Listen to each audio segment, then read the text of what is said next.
Hey guys, it's Keri from Keri It Home Furniture. Earlier this week I put a poll on my Facebook page asking which color scheme you wanted to include in my color layering technique that I'm going to do on this table.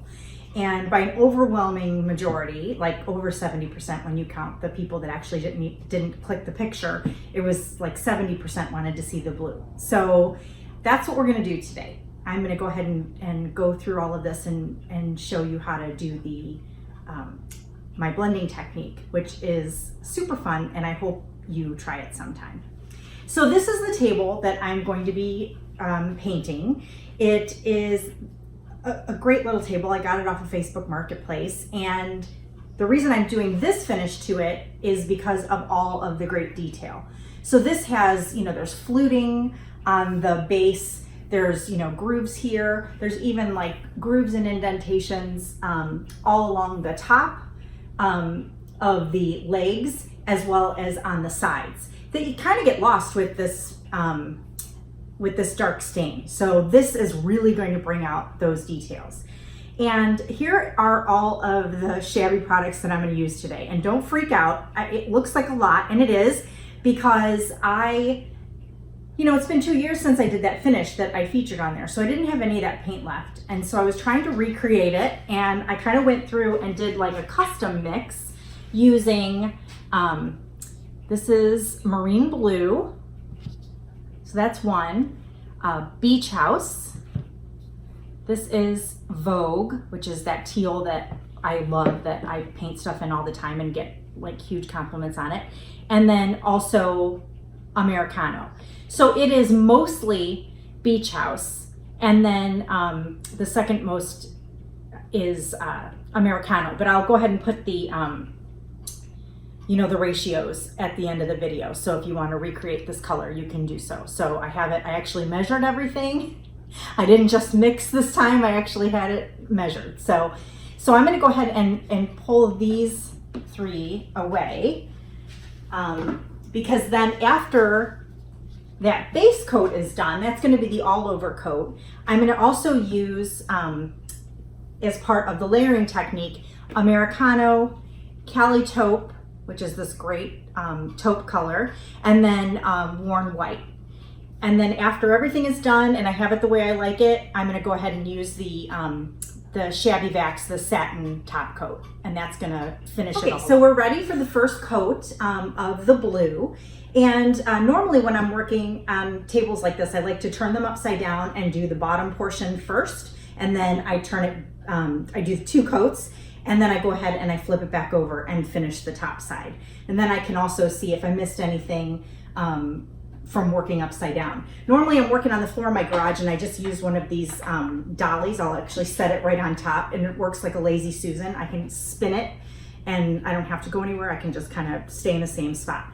But for our purposes today, because I wanted to be a little bit higher up, I'm gonna go ahead and do it on this table. But I'm gonna do the same thing. And this table, I went ahead and I cleaned it. It wasn't very dirty at all. It was in really good condition. I did scuff sand it. So I took like 100 grit sandpaper, and I just like pushed and just sanded all over the piece, and then cleaned it again. Just to make sure that, because it had like a couple spots that had some really shiny varnish, and you want to make sure your paint has something to grip a hold on, but definitely not a sanding down to bare wood kind of thing. So, okay. So I have my cling on brush with my special custom mix, and I'm just gonna start.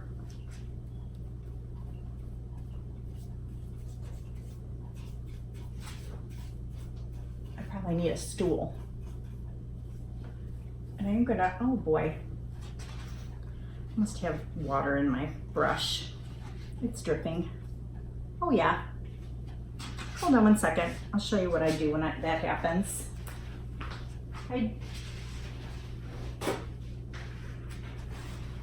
So I had just cleaned this brush from another project, and I don't think I got all the water out enough. So what I do when that happens is I just take a paper towel and I squeeze all the excess water from like the base of the bristles and kind of push it out.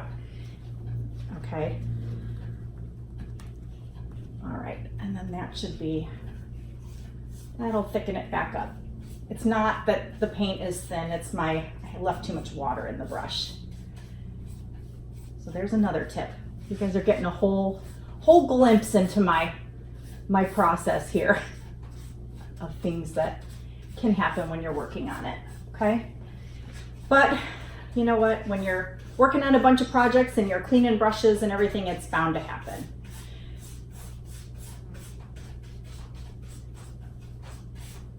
All right, so I'm gonna be quiet and you can just watch. We're gonna speed this up so that you can watch just the first coat.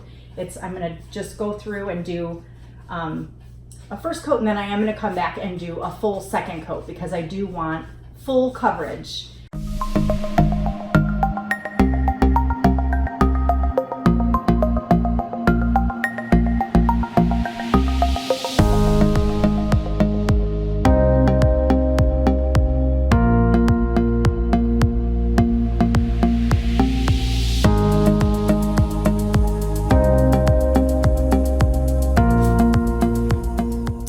Okay. All right, so our first coat is done, at least on the base and the underside. So I'm gonna let this dry and then come back and do the same thing, do a second coat. And then once that's dry, flip it over and start to, and finish the top.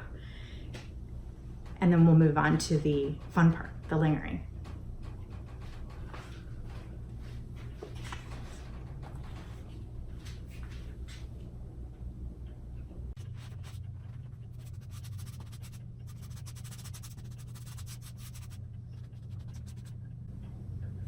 Okay, so the second coat is done and I'm gonna let this dry and then flip it over. And then I'm just going to do 2 more coats on the top of the table and then I'll flip it back over. So you don't need to watch that part, but I'll just do the same thing that I did on the base of the piece. I'll just do to the top and then we'll come back and start the layering finish. So we have the 2 coats of the custom blue on the table and it's all dry. And the next step we're gonna start the layering, which the first color I'm gonna use is the Americano. So I'm going to use Americano, Cali taupe, and worn white. And my plan is to use the Americano as like a low light. So I'm gonna apply it in, for example, in the flutes, on the inside edge of the flutes, okay, on the inside. And then, for example, up here, let me get you a little bit better view of this here. So on these details on the legs, I'm gonna just do the inside edge with the Americano. Now don't worry about it. It's not an exact science. You don't have to tape anything off. It's not like that at all. We're gonna use an extremely dry brush and it's going to be a very fluid process that we're going to go over it with all different colors. So this is really a super artistic project and it really, you can play around with it. There's no right or wrong.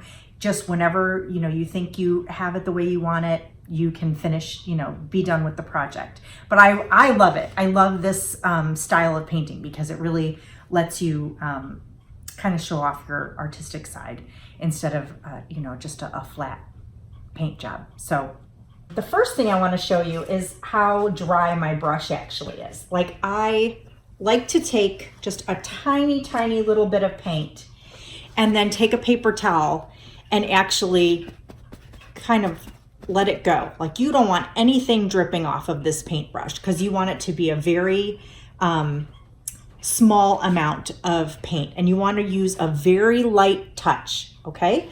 So for example, for the top, you just want to kind of come in and push where you want it to go. You don't have to worry about like full coverage. You can just kind of put it in there. See how I got this on the outside here? That's okay, because I'm gonna be going over this again. So with other colors. So really this is just a matter of, I want this to, I'm gonna push it into the lip so that this becomes like a low light. And it's going to be scary when you first start doing this. You're going to be like, oh, I just ruined this process. So I did this beautiful paint job and now it looks terrible. That's how it's supposed to look. It's supposed to look like this. It's a fluid process. So, okay, so that's that side. I want to show you, like, I don't know if you can see. All right, so for these ridges, I'm going to just kind of go inside the ridges.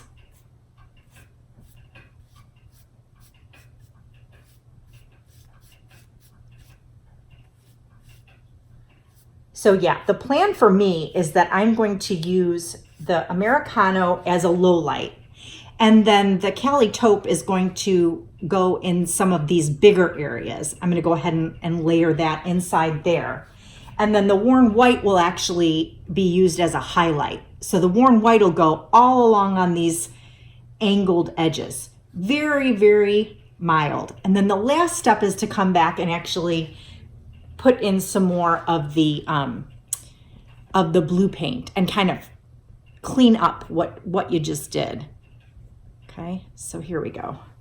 All right, so I'm going to come in with the corner of my brush on the inside of this flute. Can you see that? I hope you can see that. Angle this down a little bit more. Maybe get a little bit closer. I don't know that I can.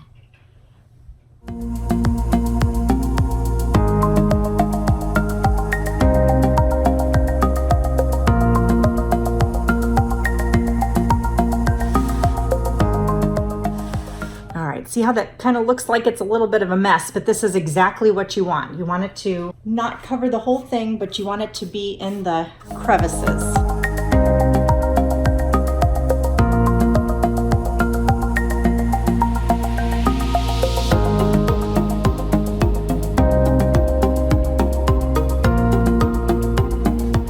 Okay, we'll let that dry and then I'll come back and do the Cali. With this layering technique, since you're using such a dry brush, it takes no time at all for the paint to dry. So it's probably only been about 15 minutes and I'm ready to come back in with the next color. So the next color I'm using is Cali taupe, and this is a great neutral. So I've added it to my brush. I'm using a dry brush. There's no moisture in it. And once again, you just make sure to kind of blot it off. And my plan was to kind of have it be seen in the flutes and then also to be the most prominent color in these spaces on the legs. So I'm going to go ahead and start with that. And this should go really fast because I'm not actually going in all of the areas. So this is really just going to be just with the dry brush and just see, even that's too much. I have too much paint on my brush because that looks too much like full coverage. Really just want to be coming through here and just layering it on. And once again, you don't want to cover up the Americano. Okay, I don't know if you can see that. That's kind of perfect actually, where it has the Americano around the inside edge, and then this is kind of just in the center, okay? All right, and then for the flutes, the fluted portion, I'm just going to, this is kind of bright, so it's kind of nice. Comes along and just gonna, with a real light touch, just kind of fill in these flutes.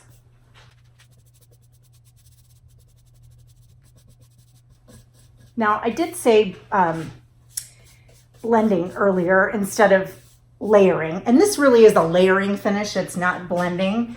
Blending is more when you have, a solid color and then you bring like a darker or a lighter color along the edges or in the center, and you use a lot of moisture to kind of blend in so that the colors kind of meld together and you don't see where one stops and another begins. So it's similar in that fashion where I'm kind of working the paint so that it all kind of works together. But I'm not using any moisture. The colors aren't creating their own color together. It's all just going one on top of the other and creating until we have the effect that we want. So that's the difference.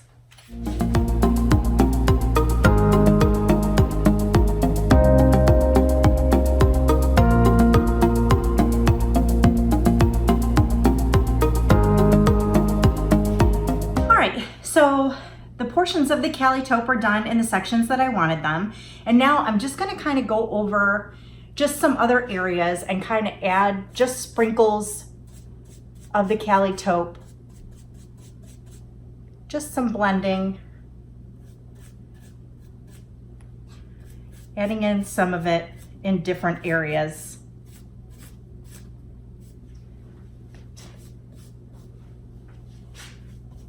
Now, don't get nervous about this either, because this is going to,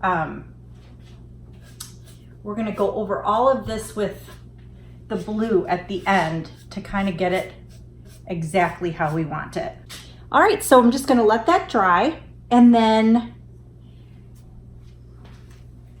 after this dries, maybe like 10 minutes because it's already almost dry, I'll come back with the worn white and we'll do the highlights, and that's really pretty and that's a really cool process. So be right back.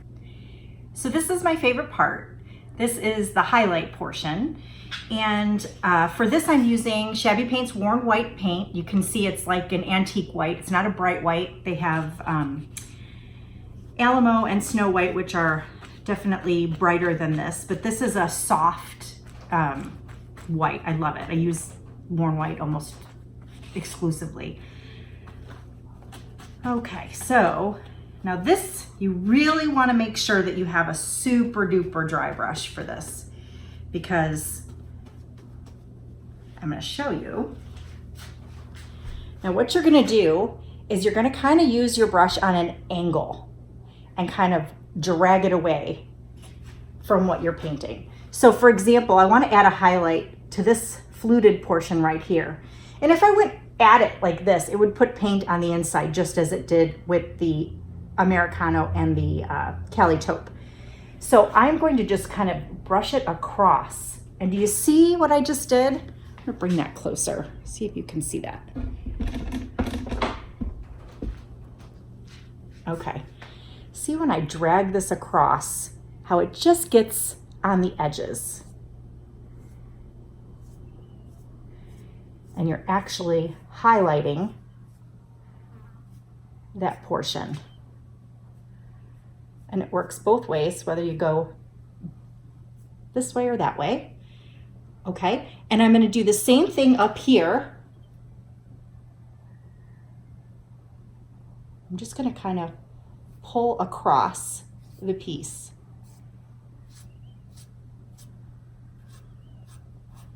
And add this white highlight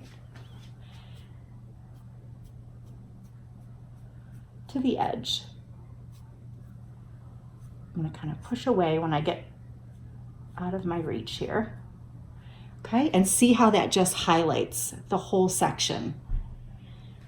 All right, and then when it comes to these areas, I like to kind of come across and kind of drag it so it doesn't put it into the corner, you know, into the crevices and take away the Americano, but it definitely adds some just to the edges. Okay, so I'm going to continue around and do this. I'm going to also highlight, let's see if I can show you this side there. Okay, can you see this portion? All right, so see here that we have the blue and then we have the Americano in this part. And then I'm just going to, like, let's see if I can do that. Yeah. Just across like this so that it's mixing in here, but it's not going inside that crevice. We don't want to remove or overshadow the Americano at all.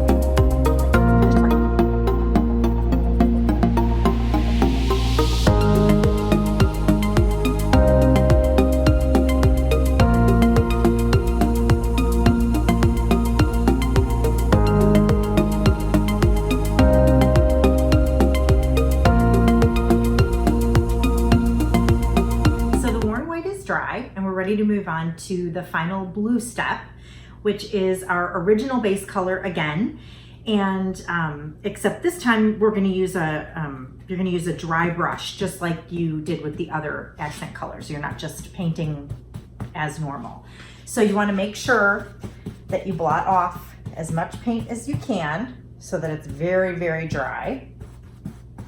Okay, and then you're going to just kind of go over, this is where the artistic part comes in, because you're just going to go over all of the parts and making sure not to be so heavy-handed that you completely eliminate all of your highlights or your lowlights. Certainly don't want to go into the crevices and remove all of that Americano, and then really like just kind of coming back in these middle sections and just kind of going over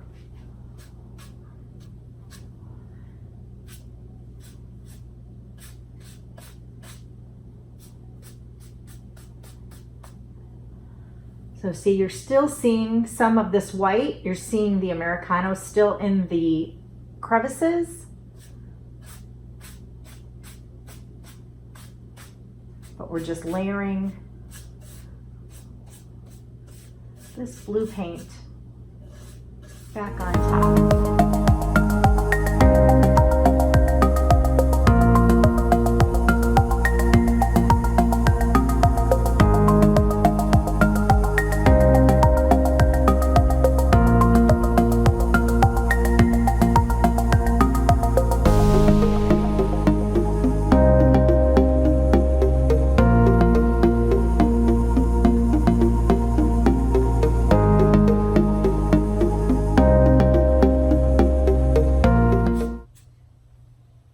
Okay.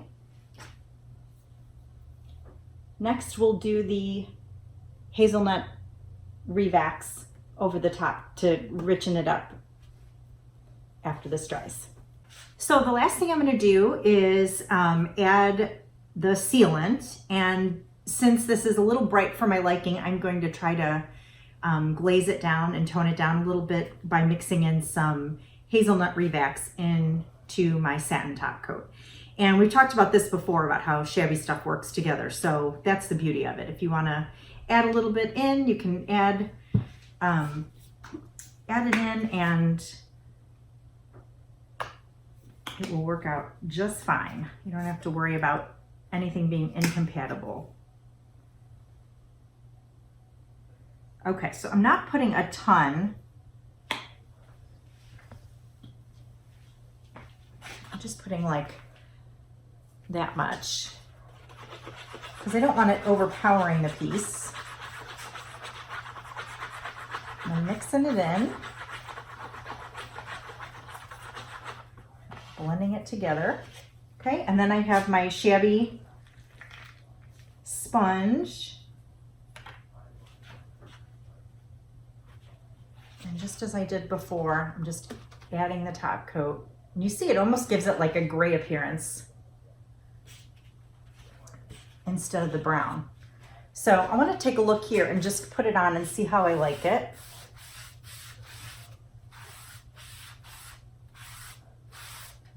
See if I think I need to add any more.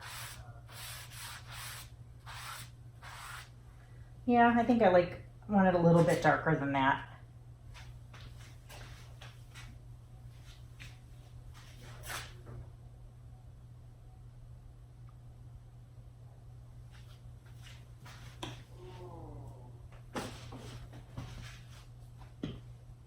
Okay.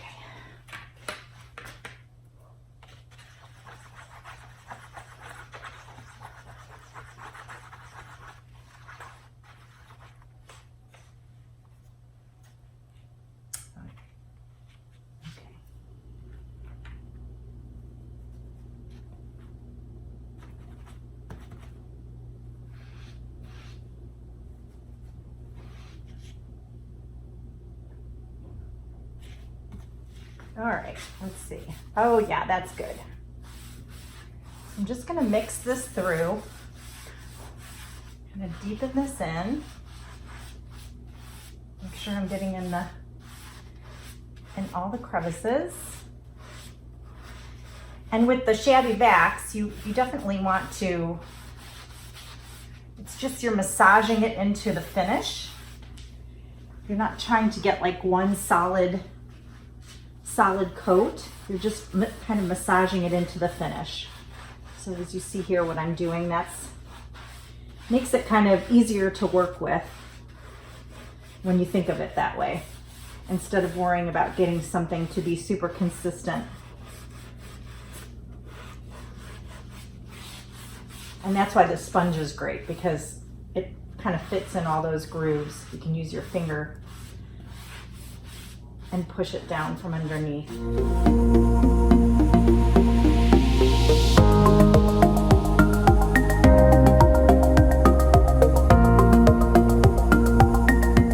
Since the Revax is a top coat, you don't have to worry about coming back. You just do your 2 coats of how you see it here, and then, I mean, I guess you could if you had something that you thought needed some extra durability, but honestly 2 coats would be fine for this table. So you do the 2 coats of this and you're all set. You don't have to do any additional top coats.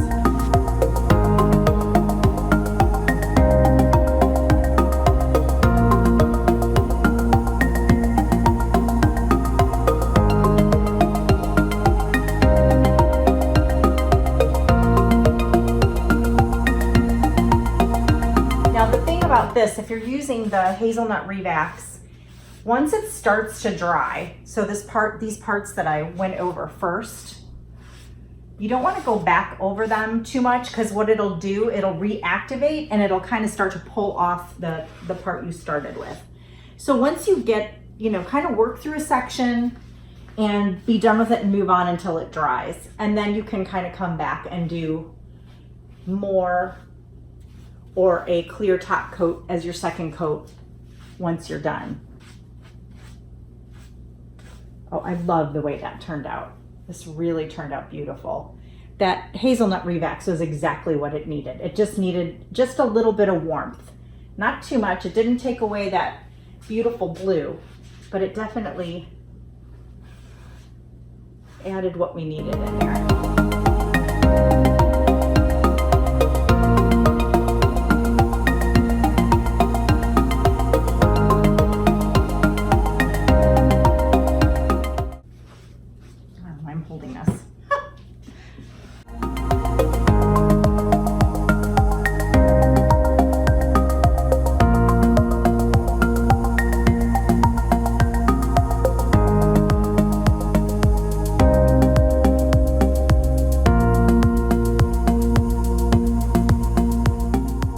So the last time I left you, I was having some technical difficulty. My camera kind of shut off abruptly, and I continued to have problems because I did some additional things to the table that I thought I had recorded, but I never pushed record. So I apologize.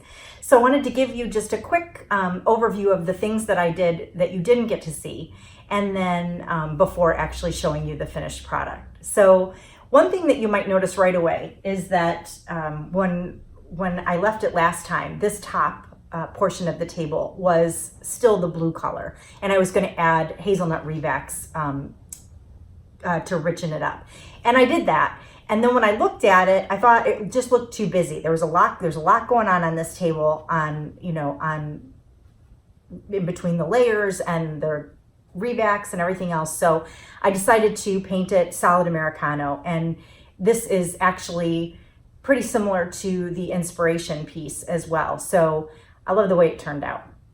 And then the next thing I did, I went and I added a ton more white and Americano into the finish. And I think that's what it was missing. It was too blue. It needed the different layers to kind of pop a little bit more in order to resonate with the inspiration project. So there's the top with the Americano. All right, and then I'm just gonna pull it in so you can kind of see what I did here. I added a bunch more white, and then down here, I added a ton more white on the base of the table, and then I continued down onto the legs. And then after it was done, I did do a mild distress. Nothing too crazy. I didn't take big chunks out or anything, but I just distressed kind of the whole piece to bring some of the original color out underneath here. I don't know if you can see what I was pointing at, like right here, kind of on the edges. And if you want to know more about distressing, tune in next week. I'm going to do my next video next weekend is going to be next Saturday will be on distressing and how to get the best results and where to distress on a piece so that it looks natural. So tune into that.